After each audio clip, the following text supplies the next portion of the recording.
Have you ever been having a conversation with somebody and another person says or does something and everybody loses track of what was being said? You ever been in the middle of a project and somebody runs up to you and asks you a question and then you can't remember where you were? And you have to kind of recollect yourself, figure out how to bring it all back together. These are glitches.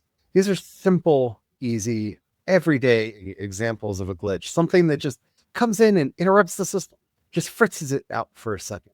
We can use these to our advantage with all the things that are going on in the world and all the energies and activities that are floating through our lives. We can learn how to set up a glitch that will disrupt those negative influences and energies. So let's talk about that today as we walk together down Creation's path.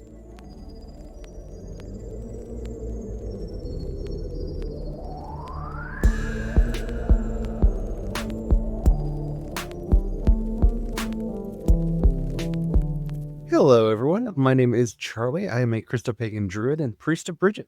Hello, everyone. My name is Brian. I'm a Christopagan Druid and sous chef to the... Today, we're going to be talking about the power of glitches, glitching out, whether it's thoughts in our own brain, activities that we are doing, cycles that we are trapped in, or just various energies that happen to be going in and around us in order to disrupt the flow. We've talked before about how to do hexes and the morality of that. If you want to go back about that, we've talked about going with the flow and just riding the energies as they are. You can go back into the archive and listen to those. Today, we're talking about not necessarily stopping, not breaking, but disrupting. And there's a reason you might want to disrupt rather than break or stop. But we'll get into all that in a minute. But before we do, if you haven't already, don't forget to like, subscribe, follow, whatever the terminology happens to be on whatever the app is you're listening to us on. We do 5 original Christopagan and Druid episodes Monday through Friday, and you don't even have to think. We got a lot of really cool episodes coming up. All right, let's get into it. I'm excited for today's topic. So if liminal spaces for me are like a child getting to the theme park, it's just so much excitement and anticipation. Glitches would be like the child getting to go to the playground. Not quite as much excitement and fun, but boy, another space I do love to go play in and play with and have lots of fun in. So glitches. So before we talk too much about what a glitch is, let's talk about why you would want to instigate one. As we've talked about, it's easiest to think about any kind of energy, whether that's conversational energy, magical energy, the course of events. We even in English use fluid terms when we're talking about the course of events, right?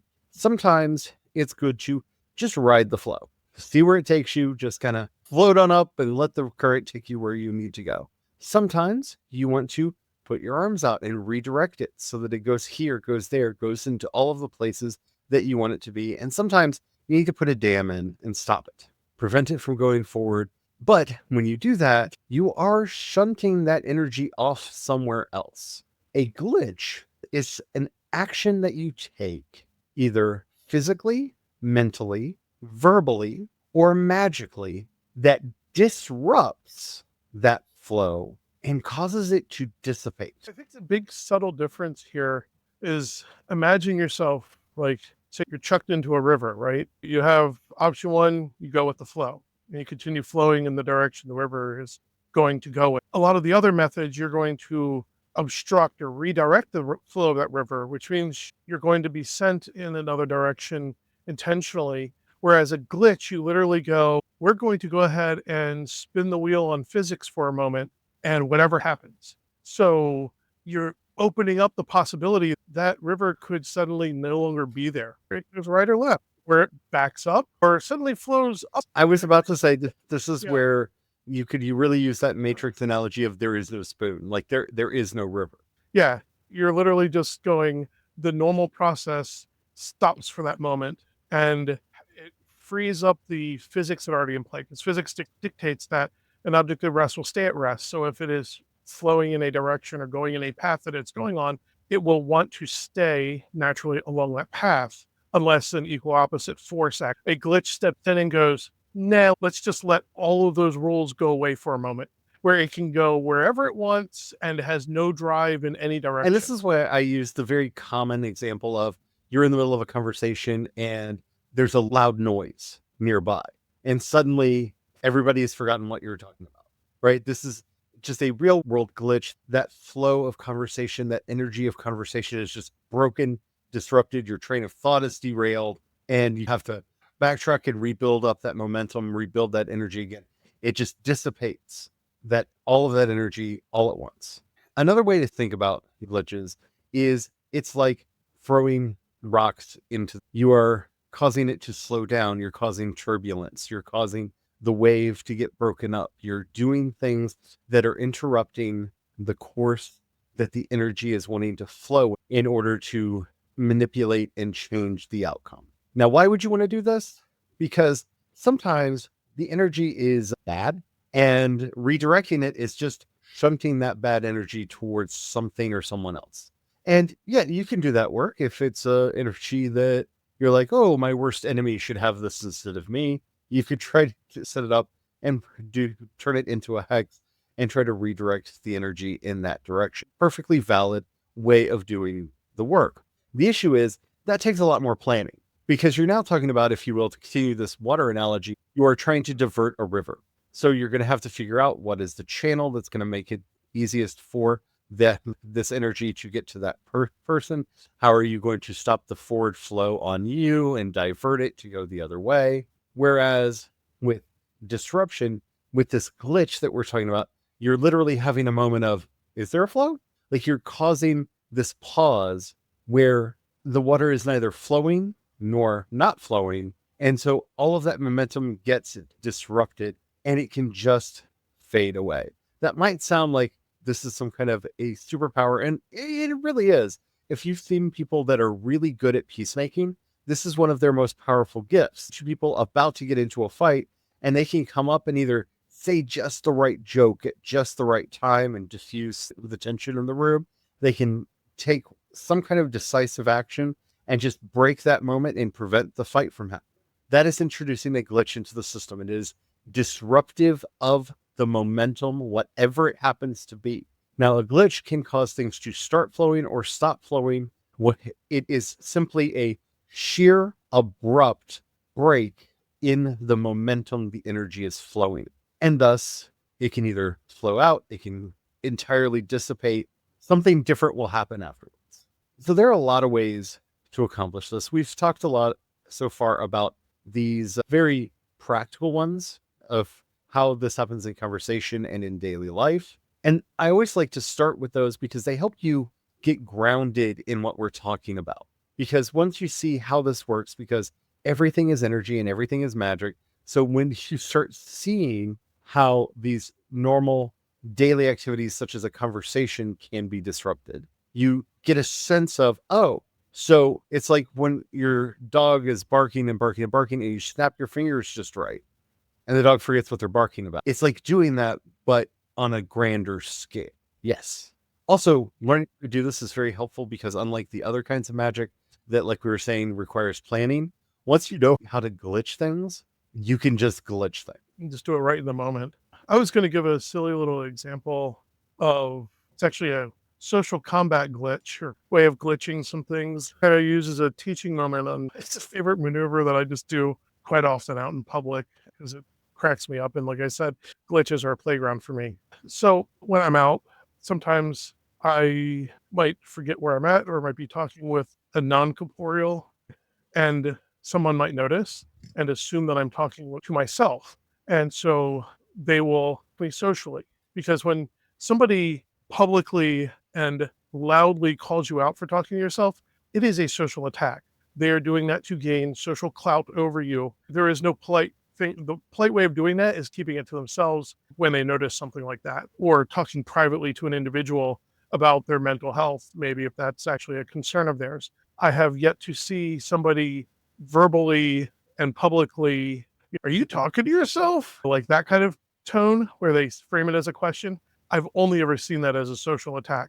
My favorite response to that social attack is glitching, is a social glitch. And what I do is, instead of attacking the individual, the energy that they're sending my way, once they've put that question out there, I actually strike the energy. It's like a Hulk smash, or to go off the earlier analogy that Charlie said. You basically chuck a giant rock into the river of flow, just allowing it to go and make a giant splash. And this is why you're attacking that energy, not the person that sent it.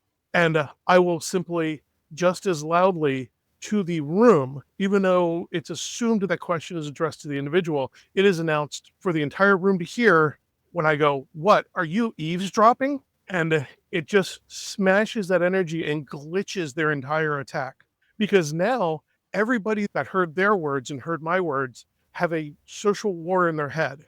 That energy is completely disrupted, and they're allowed to decide whether being an eavesdropper is more of a social faux pas than talking to yourself. And all kinds of questions can come in. It is utterly hilarious. Most people make the mistake of responding to me personally, which draws all the attention to them, which allows all the energy in the room to then shift focus back to them, usually leaving them the one suffering from any of the ill intent that comes out of that glitch, because they'll usually go, "No, I'm not," or they'll blurt something out, or they'll get defensive. But in reacting, they draw focus, which means all of that disrupted energy just crashes back on them. It is utterly hilarious.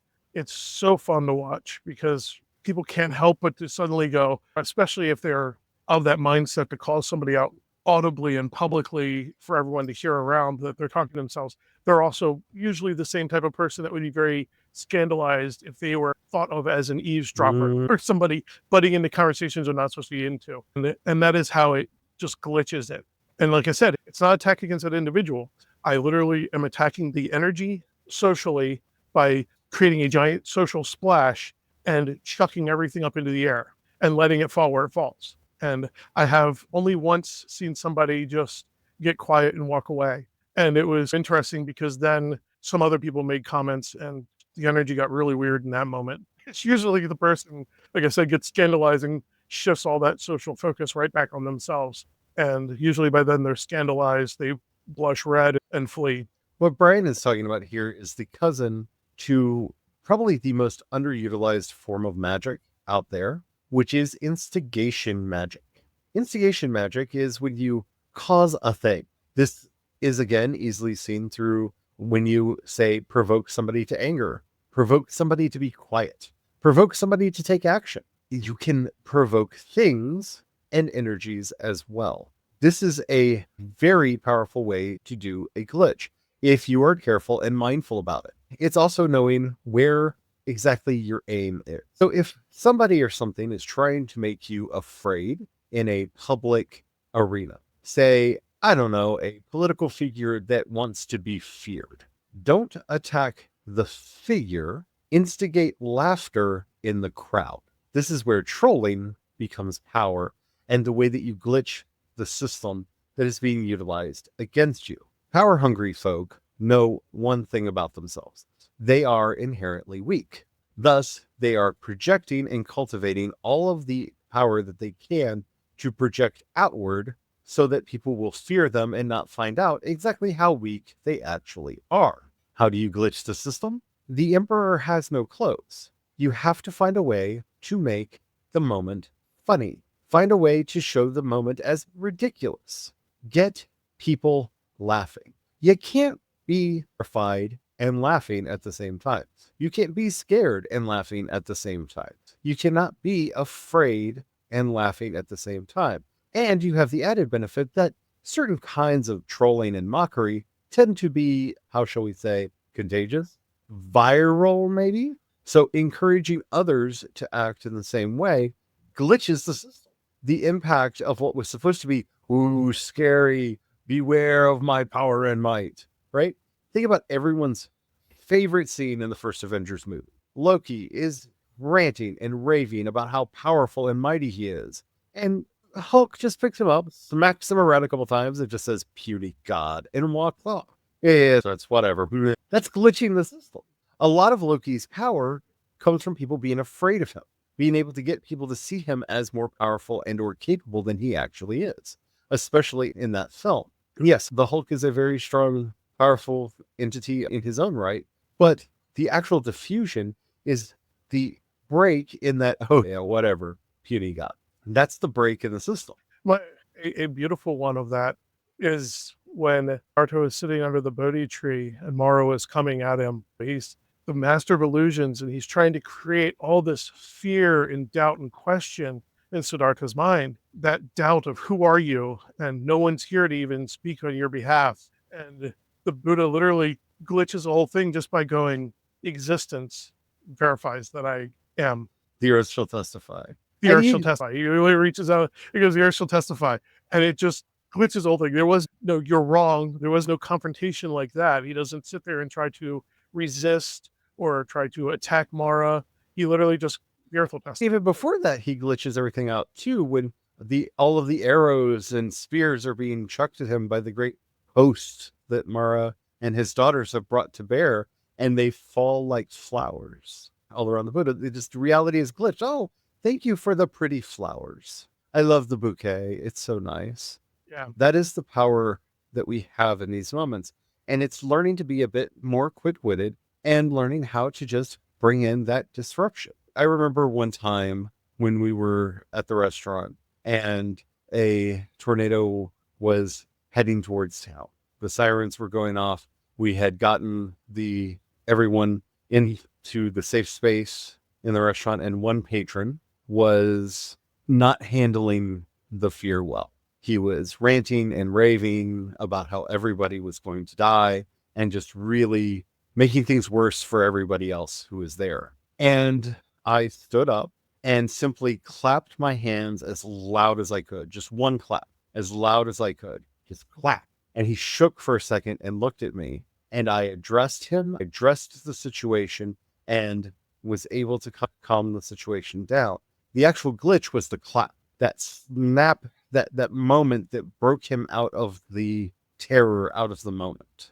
Figuring out that place to, I don't want to use the word strike because it sounds like I hit him, because I didn't. That's why I like your analogy of chucking a large rock into the river. Like it is. It's that moment when, like, just that right moment to chuck the rock in that's going to disrupt all that flow and allow changes to happen. And you can see this in the way that they build tsunami walls, for example, so that waves can come through, but larger waves hit in such a way that creates disruptive waves on the inside, so that by the time the water gets through, the force of the wave has been dissipated.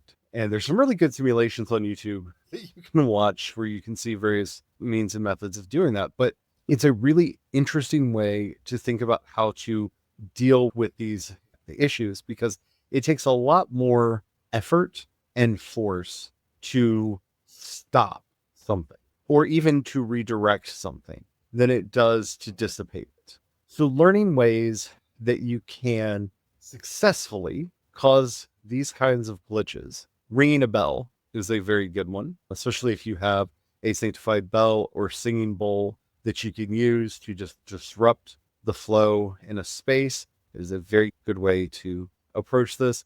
When we moved into the house that we currently live in, we noticed that the energy was just terrible in here. And so we have strategically throughout the house, mirrors, crystals, and things of this nature to diffuse the energy as it comes in. And every time somebody comes into our house and they're like, they don't believe in this stuff, we just take them down for a minute very publicly so they see us doing it. And then they notice that they feel weird and then put them back up. Yeah, we actually had the same problem in the restaurant's kitchen. Restaurant kitchens are already very frenetic, high energy places, a lot of energy bouncing around and stuff. But this one was extra problematic in how it directed the flow of energy. And so we put up some prisms just to disperse and disrupt and glitch that energy. It was very amusing because we didn't tell any of the staff, the team members, about it. We just simply, we knew that it was a high stress environment and there was nothing socially that was causing that. Everybody got along great. The entire team was incredibly chill normally, but just by the end of a dinner service, they were so stressed and freaked out. We put them up and instantly the first dinner service, like at the end of it, people were so much more chill. And we watched even over that first week, even by the end of that week, everybody noticed. They're like, I don't know what's going on, but for some reason, hey, it's not stressful working here anymore. Like it was so much more chill. It was so funny.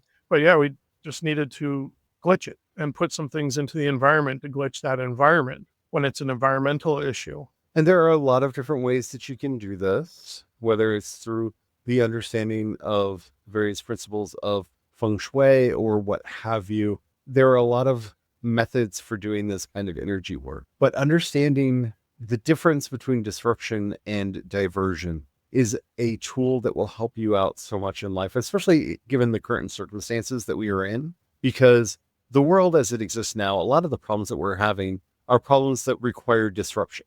They require glitching because they are people trying to pretend that they have more knowledge about something than they have, more power than they have, that they should be feared more than is right. And interrupting that is important. This is why authoritarian states always go after the comics, because a comedian's natural state is one of disruption. That's what comedy is.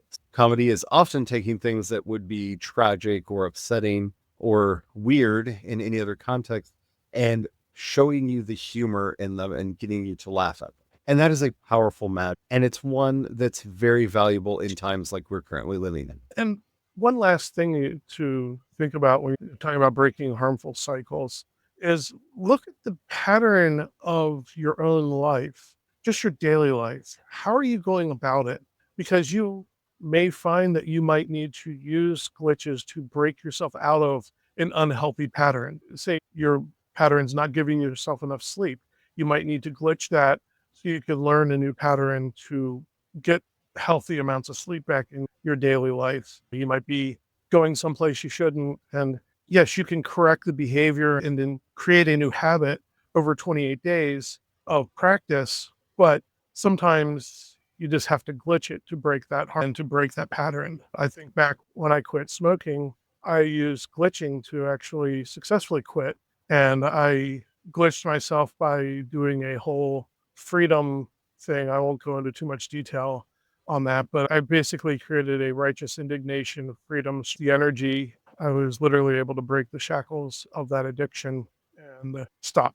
But if you have an unhealthy pattern in your own life, it can be really handy there too to help. Still need effort for the correcting the behavior, but it can help disrupt the unhealthy pattern at least to give you an opportunity and a moment, a fresh breath of air to pick a new direction. And yesterday we talked about Sabbath practice.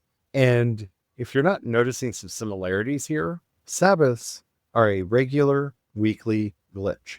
Every 7 days, or however often you're doing your Sabbath, because you might have a mobile one, because you can't guarantee the same day off every week. You're literally doing a thing that is disrupting the flow so that you can reset and do that thing we're always advising, to be acting rather than reacting, to be in control of yourself in whatever situation you're going into. And that is a powerful way to live. And also why you might want to construct a ritual to start your Sabbath, whether using a more traditional one or one that you craft yourself, to set the time aside and actually cause this glitch in the flow to happen. If you missed that, definitely listen back to yesterday's episode on the Sabbath and Sabbath practice, because they are similar energies that we're bringing in. And of course, every 7 years and every 49 years, we're doing the big Sabbaths. And yeah, you imagine if we nationally had a Sabbath and every cycle of 7 years,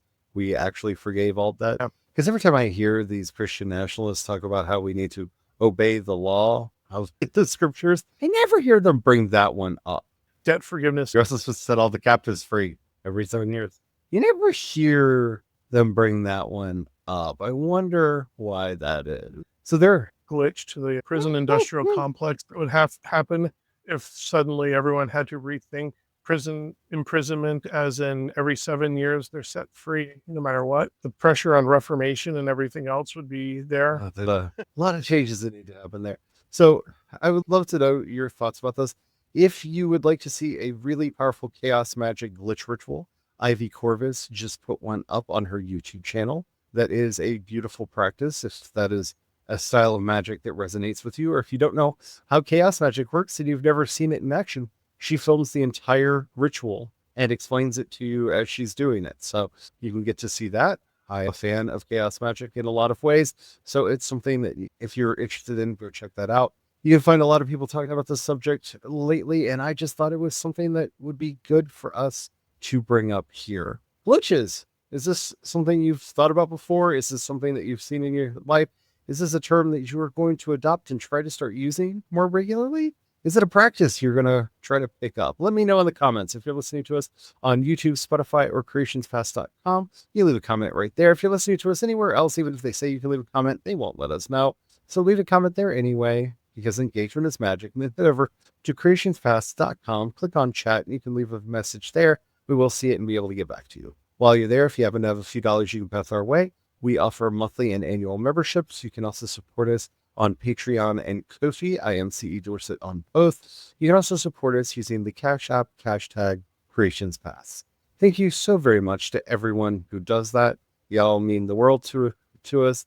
You help us keep the lights on, keep a roof over our head, and food on our table. Thank you so much for that. If you don't have any money right now, or you don't know if we're the kind of people you want to give your hard-earned treasure to, that's perfectly all right. But if we've ever said or done anything that's helped you out and you think might help others, please share it with them. That helps us out more than you could possibly know. Alrighty, and as we are heading out today, oh, Rossio, great mystery of God, angel questions and conundrums, teach us how to bring that good disruption in, to bring that challenge to the authorities, and to break the powers that be. For you are the Lord of puzzles, and sometimes we need to make better ones. Amen. Amen.